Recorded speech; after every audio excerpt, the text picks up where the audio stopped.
first of all. Like, the physical elements of climbing and trekking are really, really basic. You know, if you can run for 30 minutes without stopping on a treadmill at a low rate, you can climb, you know, most of the non-technical mountains in the world. Technical being not needing like an ice axe and crampons and ropes, right? Like most of the big mountains around the world, you can just walk up. And Aconcagua is the same, you can just walk up it. It's very dangerous in places, you need a guide, the weather is very challenging, you need someone to help you navigate these dangers.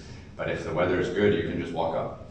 But in saying that, the days are long, the altitude is serious, and the natural conditions can kill you. So, you know, when you're walking and you're feeling a bit rough and you're wondering if you've got to throw in the towel, I just start to break down everything into micro victories, like 10 steps at a time, 100 steps at a time. I just start counting it out, really basic. And I really just try to clear my head and focus on the task at the moment. And that helps me do that, because if you start thinking about tomorrow or the next day or what you did yesterday or we're not getting this filming done or whatever, you know, all this just leads to distraction. I think that just makes you weaker. So I just really, if you're really struggling and you're really feeling bad, you know, I just focus on the next 10 steps.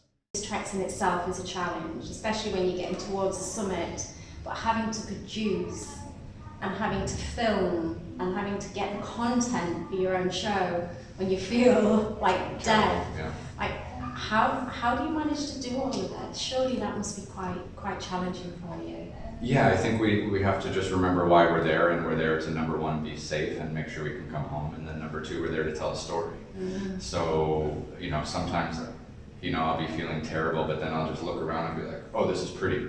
And then one of my camera guys will go up ahead. And actually starting and stopping is really difficult. So, you know, you'll stop at like 6,800 meters above sea level or something like that to catch your breath.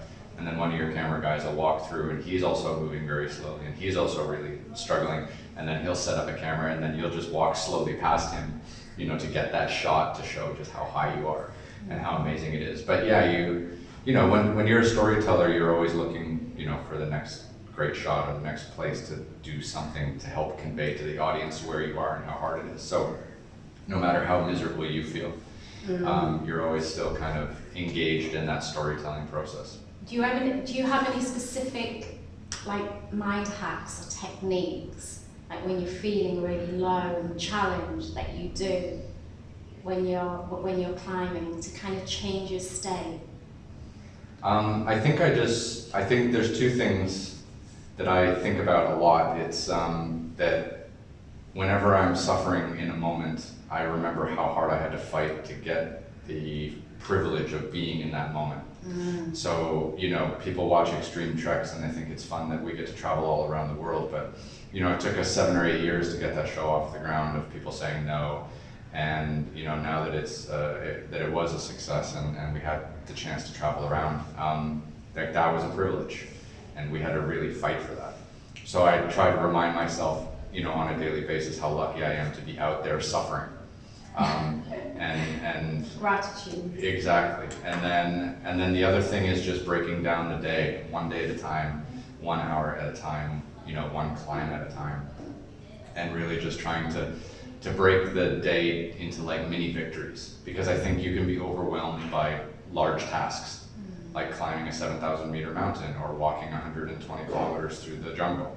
But if you can just break it down to doing an hour and feeling good about it, you know, and feeling positive, or breaking it down into just the next 100 steps of having to climb something that's really steep, and then taking a little break and then pumping yourself up and then getting ready for the next 100 steps. I just feel like breaking these things down into little micro tasks is a good way to keep your momentum and your emotions high. Yeah. What do you fear in life? I value freedom of movement more than pretty much anything. And I moved from Canada to China. I got to travel around China with absolute freedom, telling stories, and then I got a chance to make television and literally travel the world. I mean, in 2 years of filming all around the world for BBC, we filmed in Tanzania, Morocco, China, the USA, Peru, Nepal, Italy, Oman, Russia, Iceland, Laos, Papua New Guinea, Bolivia, Argentina, Jordan, and Uganda. So that was in a 24-month period. Dream come true. And you know, you get addicted to that lifestyle. And I was addicted, it's a drug.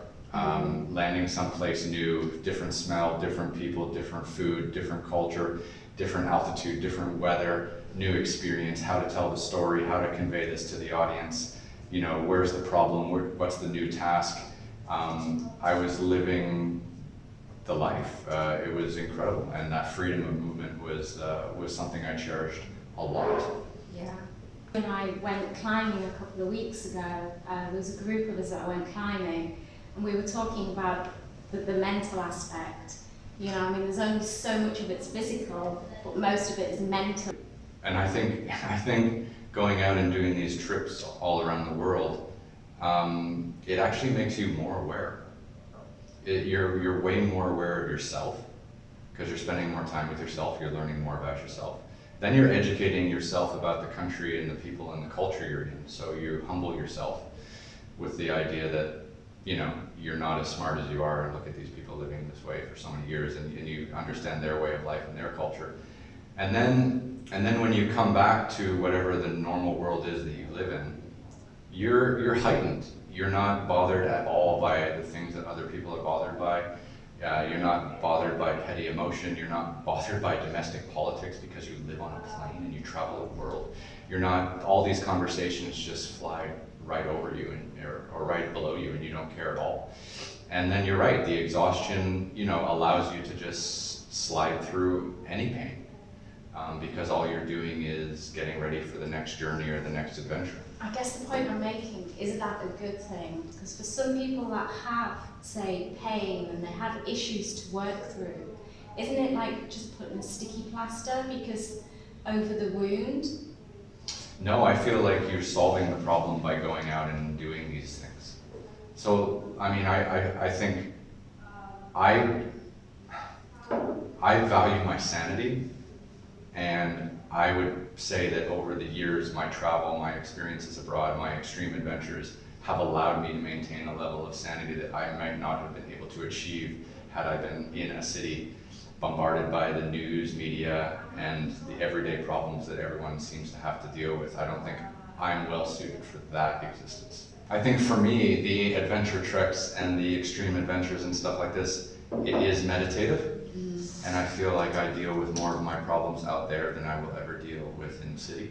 And I feel like spending 10 hours a day for 10 days walking through a desert is the most reflective time that I could ever imagine, where I can actually think about who I am, what I want in my life, and who I want my relationships to be with. And then I come out of that journey with an action plan that I can put into place. And then I go on to the next journey. And then I do the same thing, and I believe that time that I allow myself out in nature, disconnected, away from the world, allows me to be much more self-aware than anyone that I've met who, you know, is in a city bouncing around from thing to thing, from friend to friend, from family to family, never giving themselves a chance to really understand who they are, what they want. Meanwhile, I get 2 weeks living in a tent by myself, where that's all I do. And I feel like my self-awareness is heightened, and it's more than running away from things. It's giving yourself a chance to really dig in an undisturbed environment.